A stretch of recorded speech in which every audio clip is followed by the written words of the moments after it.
Good morning, sir. Good morning, classmates. I'm Jumel Cuevas from Group 7. My topic is direct instruction. Introduction. This chapter examines a variety of the direct instructional approaches. Many of them lend themselves to deductive strategies. We will differentiate between inductive and deductive strategies. We will discuss the direct instructional approaches that are teacher-directed in a whole class format. We'll look at the deductive strategies and how they can be used effectively to promote student learning. Learning outcomes. After learning of this module, you are expected to discuss the effective ways of using direct instructions as a strategy, differentiate punctuated lecture from interactive lecture, formulate appropriate questions to be asked during lectures and or discussion. Direct instruction as a strategy. According to research, direct instruction is one of the most effective teaching strategies, although often misunderstood. Students who are taught using direct instruction method perform better in reading, math, and spelling than those who were not. What is direct instruction? Direct instruction is a teacher-directed teaching method. This means that the teacher stands in front of a classroom and present the information. The teachers give explicit, guided instructions to the student. The direct instruction method is based on two core principles. All students can learn when taught correctly, regardless of history and background. All teachers can be successful given effective materials and presentation techniques.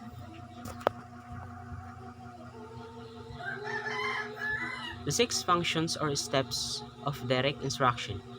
Introduction or review. First, you set the stage for learning. This is the opening of the lesson, and it's intended to engage students, get their attention, and activate their prior knowledge.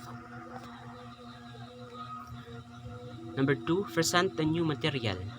Use clear and guided instruction so students can begin absorbing the new material.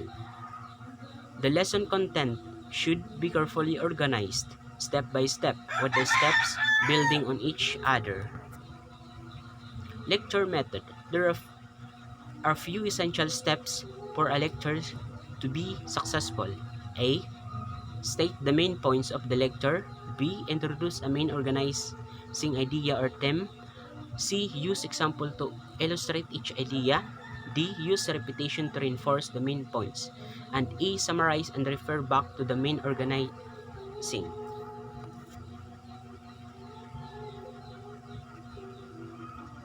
Demonstration. Here, the teachers demonstrate the skills or principles in small steps. Visual demonstration will engage more students than a pure auditory lecture. This method is often used in science classes. Number 3, guided practice. The guided practice is conducted by the teacher. The purpose of this step is to guide initial practice, correct mistakes, reteach if necessary, and provide sufficient practice so that the students can work independently. Number 4, feedback and correctives. If a student don't understand the lesson material, the teacher has to correct them and give feedback. This is also very important in the guided practice, as a student have to understand everything in that phase. Number 5, independent practice. Independent practice gives the students the repetitions they need to integrate the new information or skills with previous knowledge or skills. Independent practice also helps students to become automatic in their use of the skills. Number 6, evaluation or review. Check whether your student know everything before moving on to a new concept that builds upon what they have just learned. Collect student data you can receive and decide whether or not the lesson need to be retaught. Advantages of direct instruction. Direct teaching is based for learning specific concepts or skills. The specificity of the objectives or learning targets also makes it easier for teachers to create assessment tests of high validity and high reliability. Disadvantages of direct instruction. The structure of direct teaching can be rigid enough to hinder the creativity of the teacher. There is very little room to improvise because this method follows a step-by-step procedure. The procedure usually starts with the introduction, followed by rationale for the instruction, then by the instruction itself. What is punctuated lecture? A punctuated lecture, traditional lecture, is a metacognitive strategy that helps students become aware of the behaviors they exhibit during a lecture.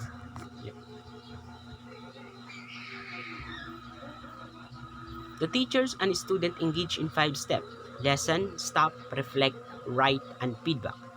Lesson. Student listen to a lecture. Stop. After a designated time period, the teacher stops the lecture.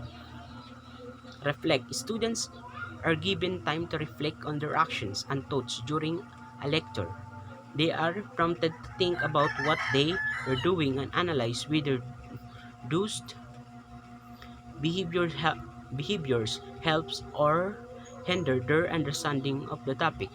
Write. Students write down their insights.